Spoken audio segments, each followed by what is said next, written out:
I used to think I was good at hiding things. Turns out, 3 years of friendship and one poorly planned camping trip are all it takes to unravel me.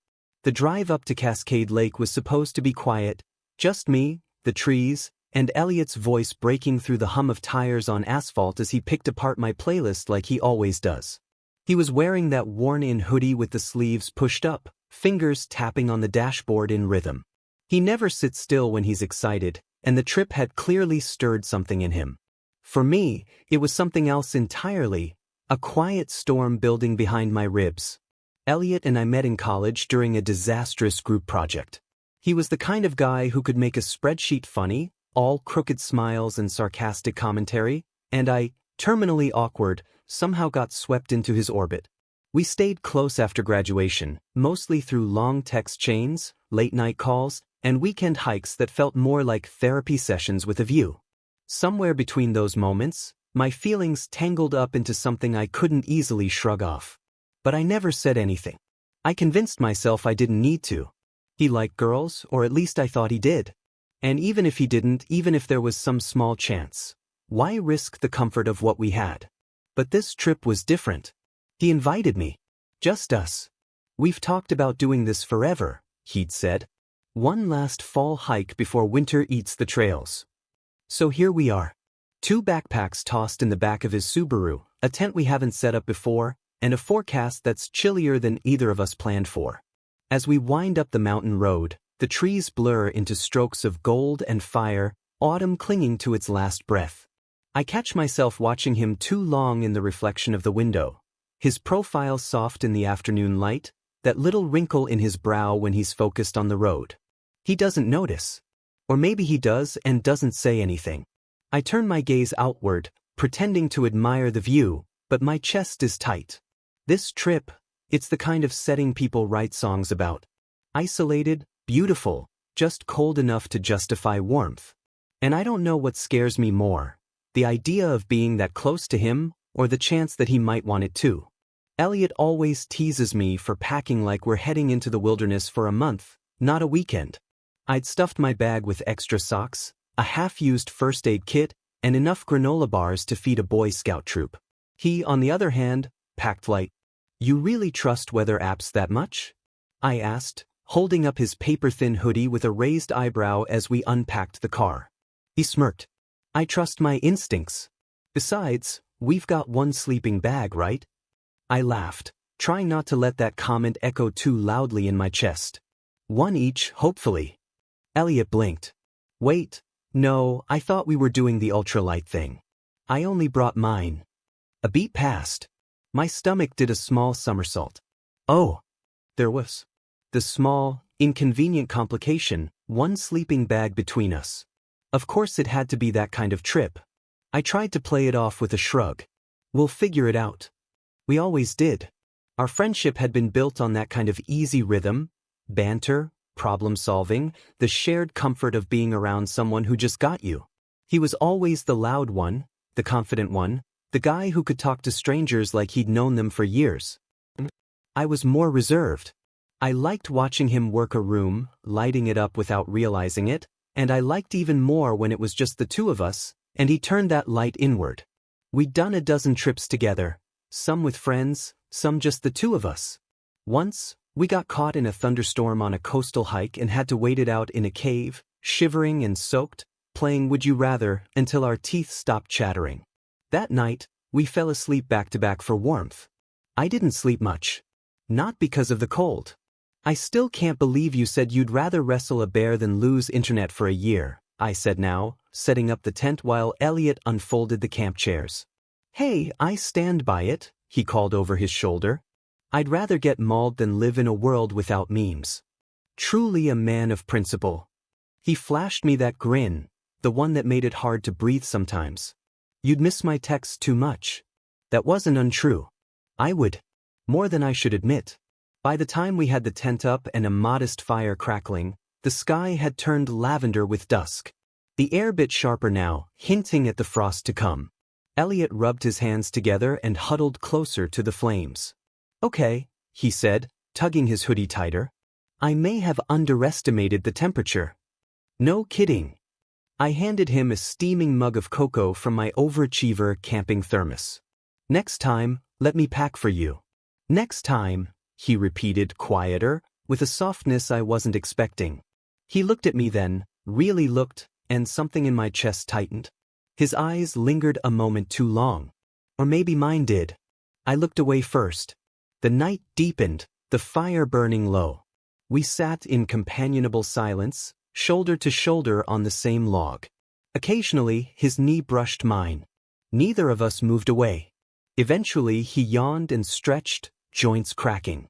Guess it's time to test our cozy little sleeping arrangement, he said with a smirk. I managed a chuckle, hoping it sounded casual. Yeah. Should be interesting. Hey, he said, nudging me as we stood. It's not like we haven't cuddled before. He said it like a joke, but I heard something else in his voice. A memory. Maybe curiosity. Inside the tent, we unzipped the bag and laid it flat. We'll both fit, he said confidently, already kicking off his shoes. Worst case scenario, we spoon for survival. I laughed a little too loudly. For survival? He raised an eyebrow. Purely survival. And then he climbed in, tossing me a challenging look. My fingers fumbled at my jacket zipper. My heart had started to race. I told myself it was just the cold.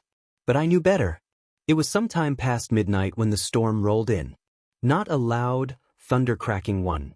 Just a quiet, persistent drizzle that turned the forest floor slick and sent a creeping cold through the walls of the tent. I woke to the soft patter of rain and the distinct absence of warmth on my side of the sleeping bag. Elliot had curled toward the far edge, the fabric bunched awkwardly between us. I tried not to shiver. The air inside the tent had gone frigid. My fingers were stiff even in my thermal sleeves, and my breath misted faintly in the dark. I shifted, pulling the sleeping bag tighter, but it didn't help. I was still cold. And very, very aware that the only real heat source in the tent was currently facing away from me. Hey, Elliot's voice came out groggy. You awake? I hesitated. Yeah. A rustle, the soft sound of nylon shifting. Then, you're shaking. I bit the inside of my cheek. Just a bit. It's fine. There was a pause. Then I felt his hand reach behind him, fumbling in the dark until it found my arm. His fingers wrapped gently around my wrist, his touch warm despite the chill. Dude, come closer. You're gonna freeze. I'm good, I started to say, but he was already turning, scooting back toward the center of the bag, pulling the edge open wider. Stop being stubborn, he muttered, voice still heavy with sleep. It's not a big deal. Maybe not to him. But my heart was doing something frantic beneath my ribs. Still, I moved toward him, slowly, hesitantly. My body didn't really give me a choice. The second our legs touched, the heat between us sparked like a live wire. I settled beside him, rigid at first, unsure of how close was too close. But then he draped an arm across my side, casually, like it meant nothing. It didn't feel like nothing. There? He murmured. Better. Yeah, I said, barely above a whisper. Thanks. Silence settled in again, but the kind that buzzed just beneath the surface. My eyes stayed open in the dark, tracing the outline of the tent roof, every nerve aware of his chest rising and falling so close to mine. This wasn't new. Not entirely. There had been touches before, shoulders brushing as we walked, friendly hugs that lasted a little too long. But never like this. Never with this much stillness between us. I could feel his breath on the side of my neck.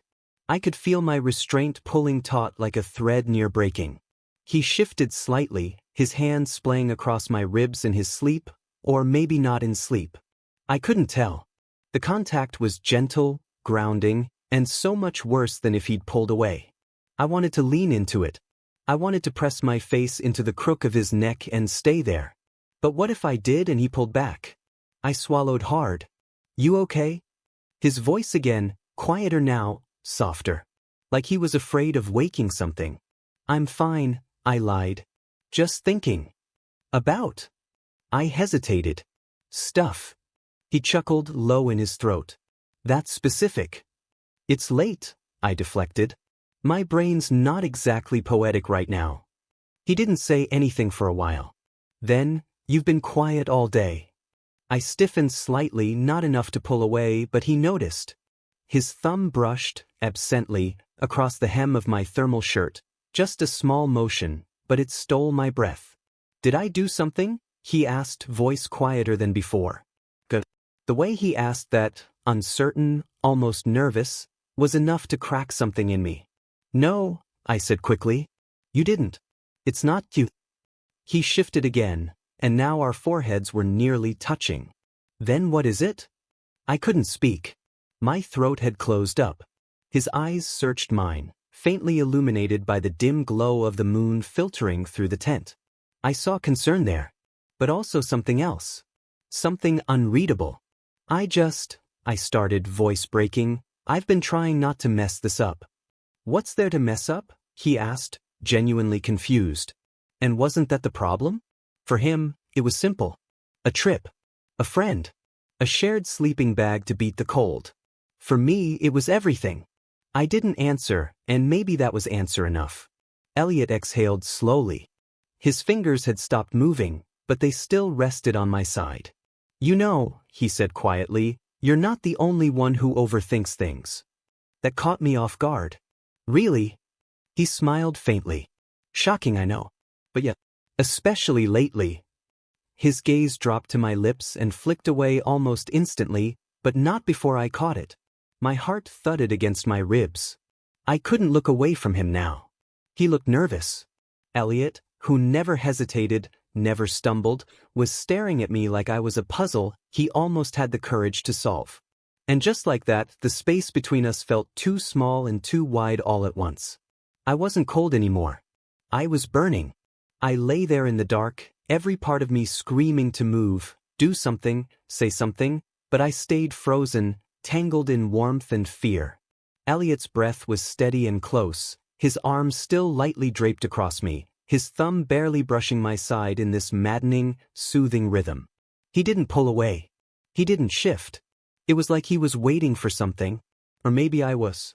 We were quiet for a long time. Outside, the rain whispered against the tent like it knew we needed the cover of silence.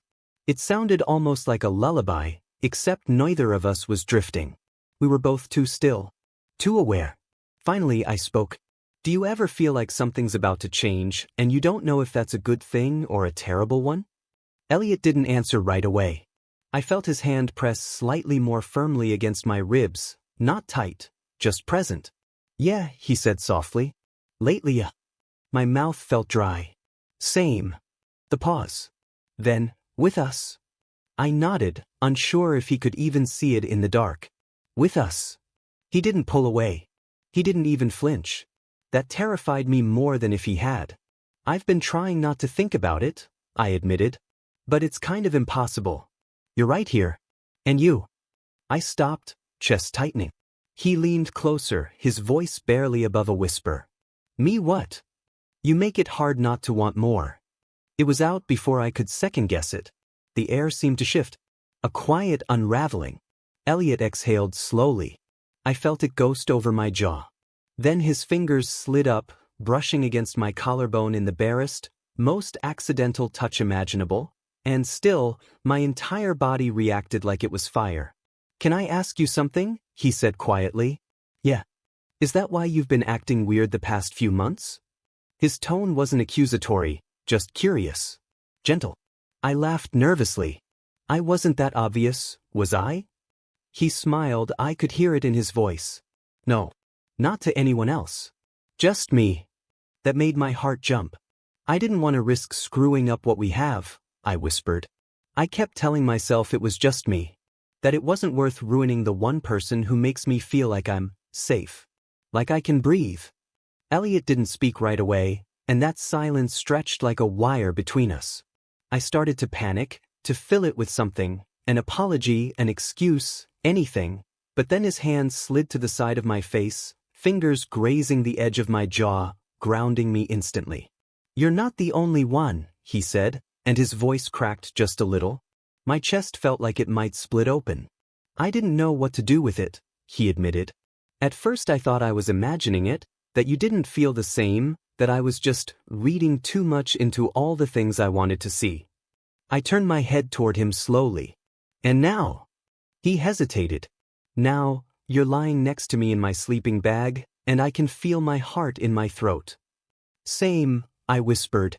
And then we were just looking at each other, eyes adjusting to the low light, our faces barely inches apart. I could see the nervous crease between his brows, the way his breath stuttered just slightly when our noses almost brushed. He looked scared. Not of me, but of how real this had suddenly become. And then he asked quietly, "Can I kiss you?" That broke something in me. I didn't answer with words. I leaned in, slow, scared to move too fast, terrified that somehow this would still collapse under the weight of everything we'd kept bottled up. But he met me halfway, his lips brushing against mine with a softness that made my head spin. It wasn't urgent or perfect. It was hesitant, a little shaky, like both of us were afraid the other might vanish. But it was real. And when we broke apart, he stayed close, pressing his forehead against mine, still holding my face like I might disappear if he let go. "Okay," he breathed. "Okay." I laughed under my breath, overwhelmed. "Is that a good okay?" He grinned, eyes still closed. "It's the best kind of okay. His voice caught. "I didn't think I'd get to have this with you." I swallowed hard, threading my fingers through his where they rested against my jaw. "Me either." We lay like that for a long time, curled around each other like the last pieces of a puzzle finally clicking into place. His thumb traced gentle arcs along my cheekbone, while my hand rested against his chest, grounding myself in the steady rhythm of his heartbeat. I kept waiting for the moment this would all feel like too much, I murmured. "But it doesn't. It just feels, right?" Elliot nodded. "I've never wanted anything to be this simple before. But with you? I do." I let that sink in. Let myself believe it. Outside, the rain softened into mist, a hush that felt like the world exhaling. "Tomorrow's going to be weird, isn't it?" I asked, only half joking. "Yeah," he said with a laugh. "But good weird. I don't know how to be this with you yet." He tilted his head. "Then let's figure it out. I'm not going anywhere." That promise settled warm and bright in my chest. Eventually, we drifted into silence again, limbs entwined under the sleeping bag. The cold was forgotten. Everything else was too. Just before sleep found us, I felt him press a soft kiss to the top of my head, then whisper, "I'm really glad you came on this trip." I smiled into his shoulder, eyes closed, heart wide open. "Me too."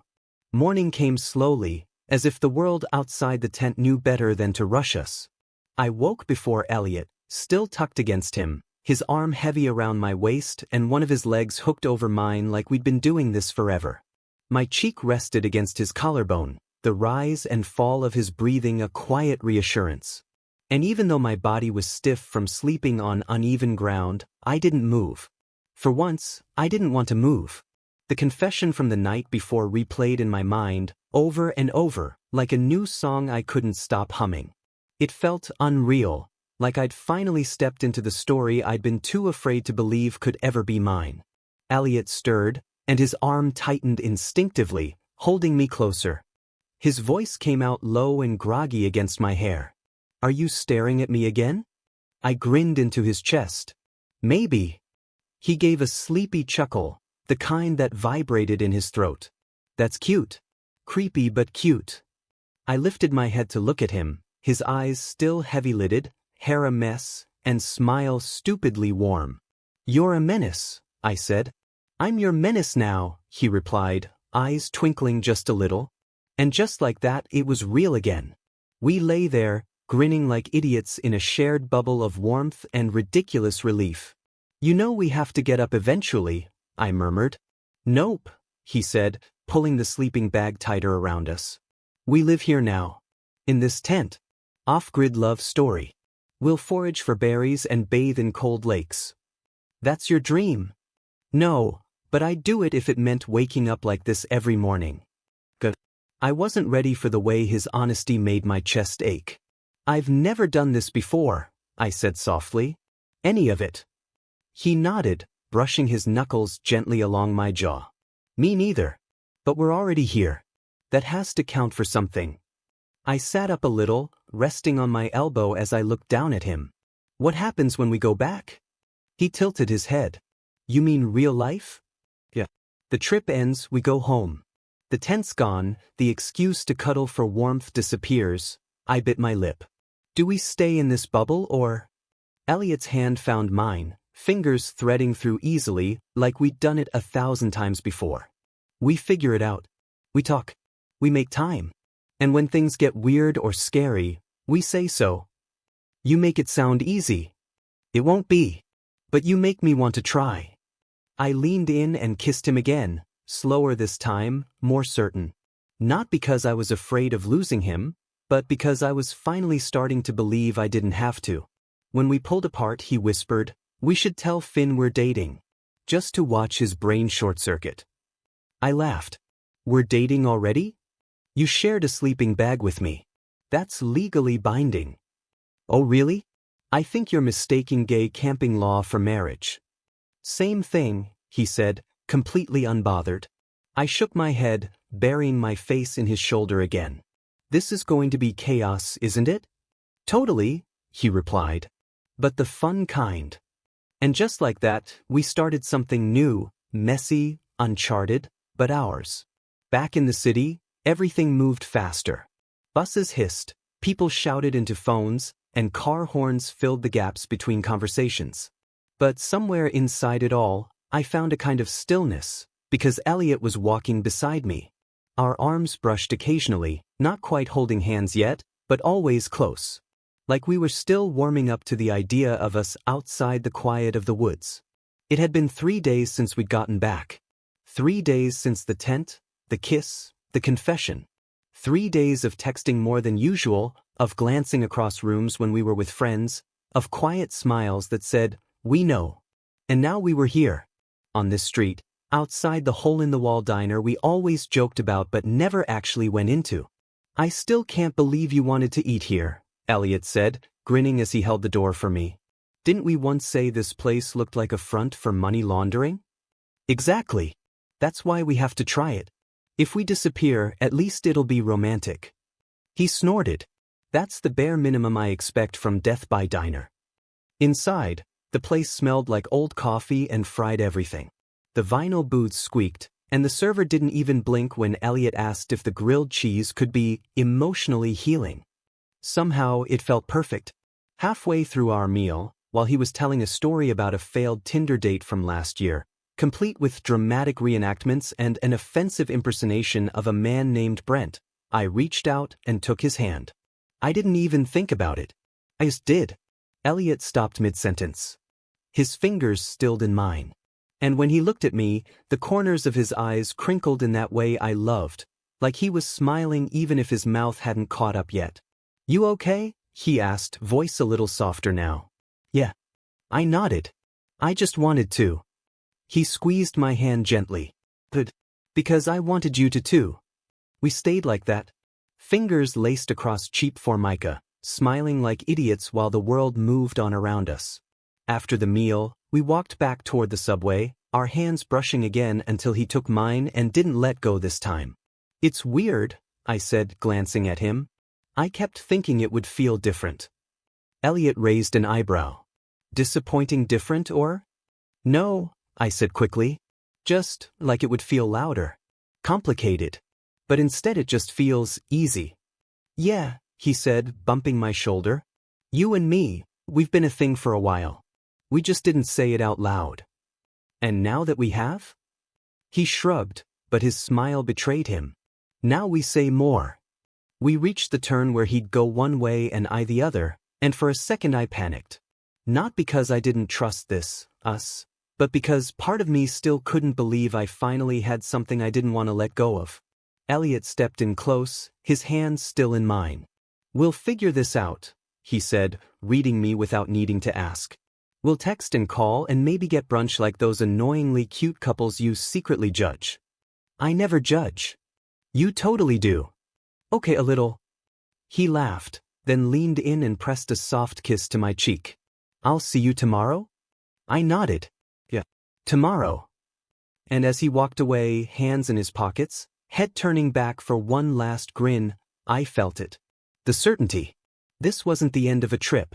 It wasn't the end of a moment. It was the start of everything else. And I was ready.